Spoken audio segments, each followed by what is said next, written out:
also met, I've never told our origin story, so I'm just going to come out with it, alright? So, again, when I was working for Rolling Stone, I get to meet a lot of fantastic artists, and our next artist is coming up actually wrote about half of the episodes for MTV's Celebrity Deathmatch, if anybody remembers that. So if you've ever seen Celebrity Deathmatch, you've seen some of his handiwork. On top of that, he has a cease and desist letter from George Carlin's estate. He said, please don't do any more of his jokes. So, not because you're not good at them, but just they're not making any money off of it, man. Please welcome my new stepdad and my mom's favorite. He's my stepdad because I call him Daddy. Welcome to the stage, your friend and mine, Andrew Maeda! Trying to get him a microphone real quick and then we'll get hold of him. All I can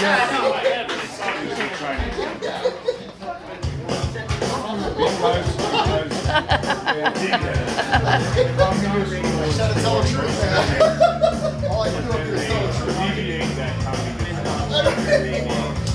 Wow! And so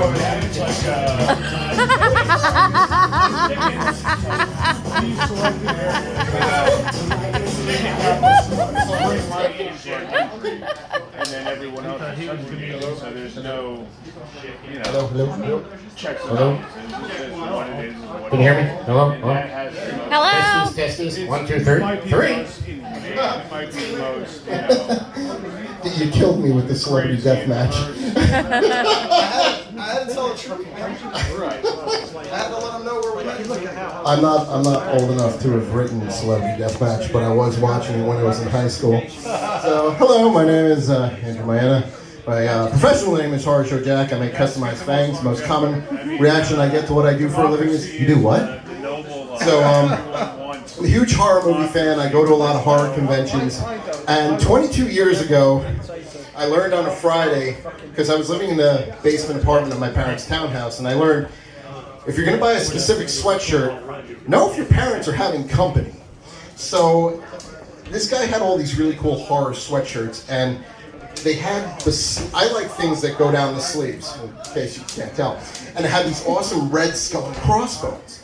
And it was one of the movies, Zombie, the Italian zombie horror movie, but he didn't have it in my size. But he had one with the red skull and crossbones, but it had Charles Manson's face on it. I'm like, okay, crap, so I bought that one. So I go home, and in order to get to my apartment, I have to walk through the foyer, see everyone in the living room. So I walk in, and I come into my house, and I see all the people from my parents' church, so I immediately do this. And my mom's like, hi, how you doing? And she's like, what's wrong? And I'm like, nothing? She's like, what's wrong? She won't let me go downstairs. So now I have to go into the kitchen. And she goes, what's wrong? And I'm like, take that thing off. And I'm like, I didn't know you were having company. Like, she literally had the whole church at our house. And my parents were the youngest people in their church. Like, it's their church congregation, they go to the old folks home and go, come on, it's time to go to church. So I take the shirt off, I put it under my shoulder, I go downstairs. I call my friends, find out where we're going. I keep it under my arm, and I walk out, and everyone's like, bye, and I'm like, why are you carrying your sweatshirt? Well, I'm hot, I'll put it on when I get outside. And when I came home, there were still a couple of them there. So out in my driveway, I'm taking the shirt back off, putting it back under, and walking. Hi, guys. So, who here's ever seen the movie Sleepless in Seattle? Who remembers that famous Meg Ryan scene in the restaurant with Tom? It was Tom Hanks, right? Yeah. Okay, so back in the early 2000s, I was friends with a lot of techie guys, and they could make their own ringtones before it was like you could download whatever you want on your phone. So his one friend, our mutual friend, decides to make that scene, yes, his ringtone. Forgets to turn his phone off before he goes into church. And this wasn't where you could just touch your phone or touch your pocket and squeeze and it turns it off. Oh no, you had to pull the phone out, flip it out, because flat screens weren't a thing yet on phone, and you had to turn your phone off. So by the time he did that, the whole Meg Ryan scene had gone off. I don't know if he was asked never to come back to church, but if you don't want to go to church, that might be a way to get out of it. This one just came to me, and I was trying to write a lot of one-liners in between the stories and the crazy crap I tell you guys, and I realized writing a one-liner with the rule of no F-bombs, really difficult. So, ladies, if a man is being nice to you, it doesn't necessarily mean he wants to have sex with you. He may just want to kill you. I'm just going, the world's crazy out there, and when someone like me is saying, yeah, the world is a little too crazy for me right now. I mean, like, I like shirts, and I like cargo stuff, and now I'm thinking, maybe I should invest in a bulletproof vest? Not because of mass shootings, I think they look cool. And I'm paranoid. No, I'm not, I'm all kidding. Now, when a woman says, are you in? That's a bad thing for a man to hear. And I've heard this for years, so I decided to take it to the next level. Because men, I mean, all men are insecure, and me, I don't give a crap. I'm hung like a ferret. But, I mean, a ferret's a small animal, but it's about, no, I'm only kidding. But it's worse when the guy says, I don't know. Now, I'm not saying she's loose, but it's like, hello, hello. I'm only kidding. That's a horrible, horrible joke.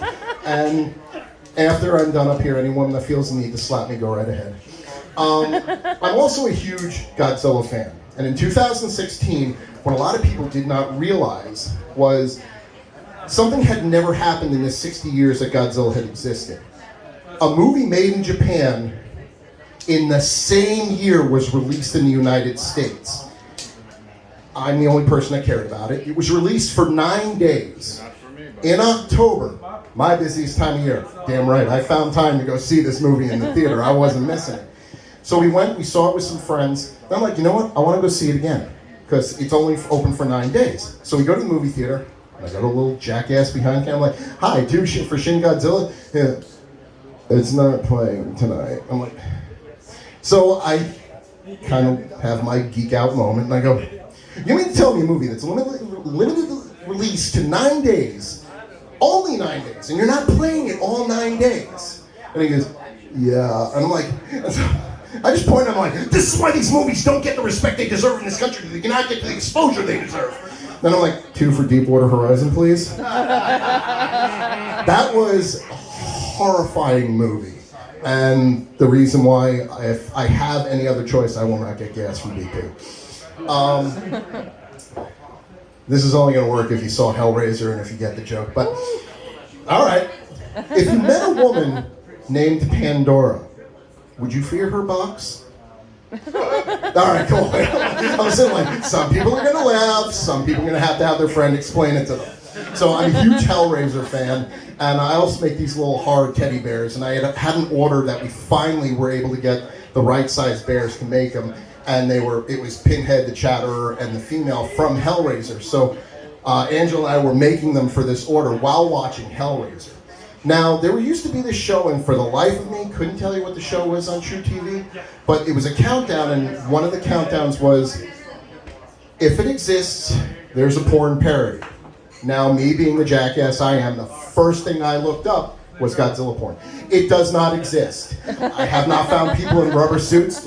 No, haven't seen it. It doesn't exist. If you find it, let me know because I want to see it. Do not talk to me about pterodactyl porn. You people are out of your minds. I already slid into the DMs, bro. I got you. But I also realized, and this was a thought I had in 2019. I'm like, you know, I'm Horror Show Jack. I love horror movies. I've never typed in horror porn. So I'm like, okay, I'm going to look this up. Just for pure curiosity. I see that judgmental look like I'm full of it. I am full of it. The first one that came up was Hellraiser. Now, the new Hellraiser that's coming out, apparently they're having a female Pinhead. I can tell you where they got the influence for this. Now, it wasn't one of these low-budget ones. It was like you took Clive Barker's Hellraiser set and you put a porno movie in the middle of it. And all I'll say is this, when the female pinhead came out, wow, wow. And that's all I'm gonna say. Next thing I know, I was into bondage. I'm only kidding. So, so I'm in my 40s, I'm trying to be a little healthier, I'm trying to lose the gut.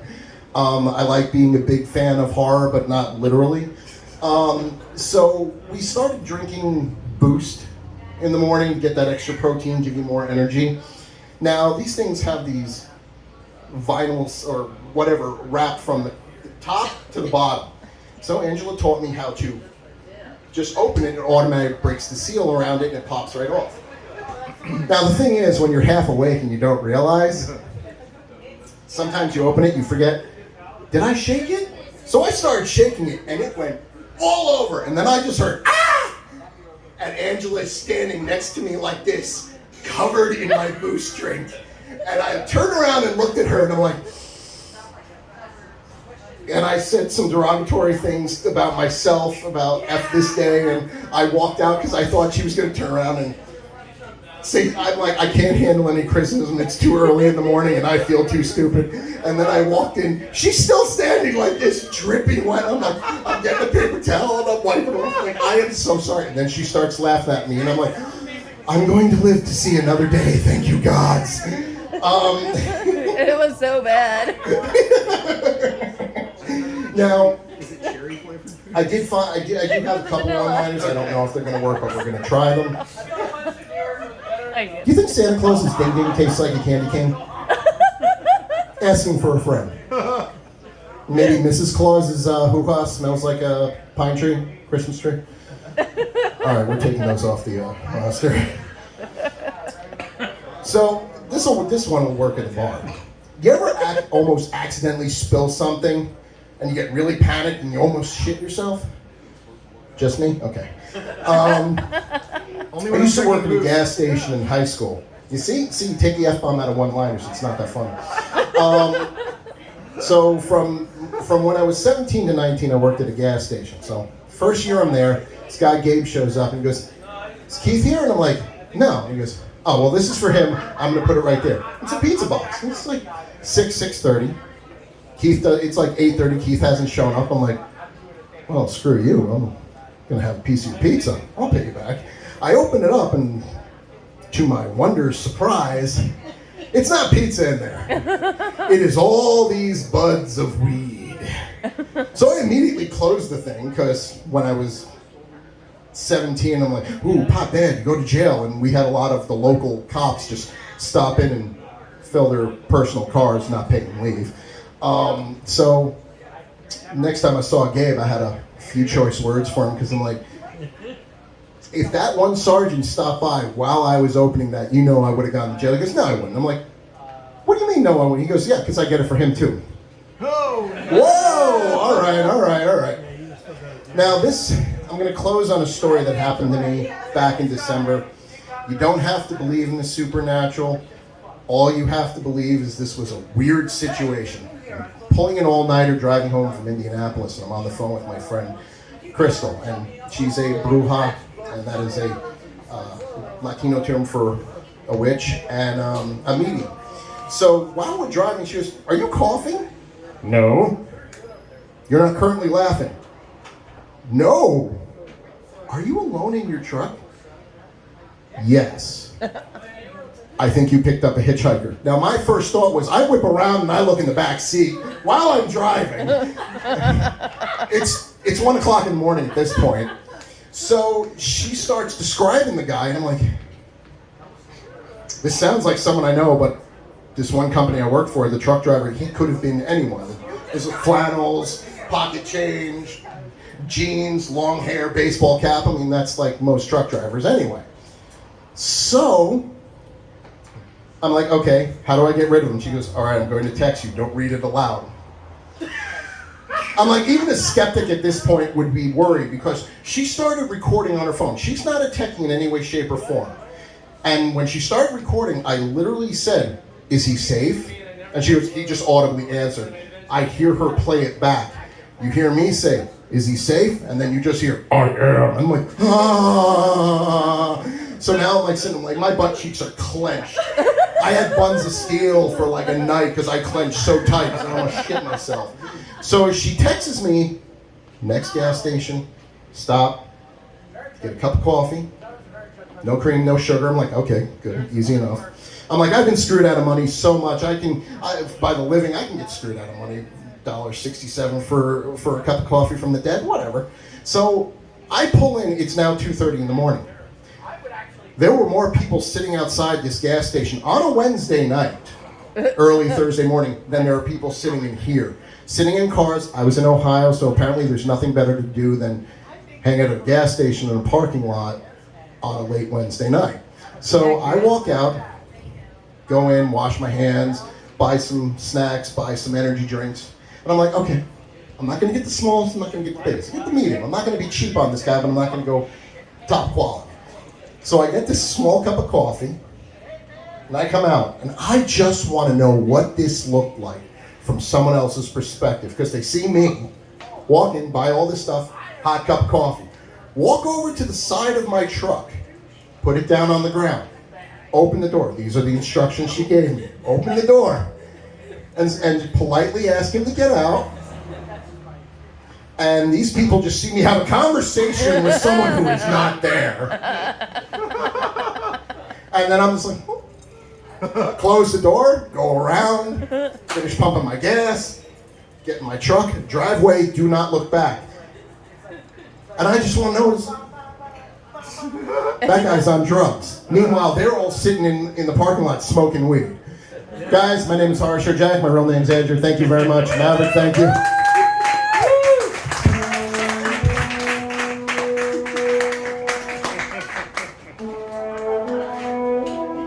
Nice.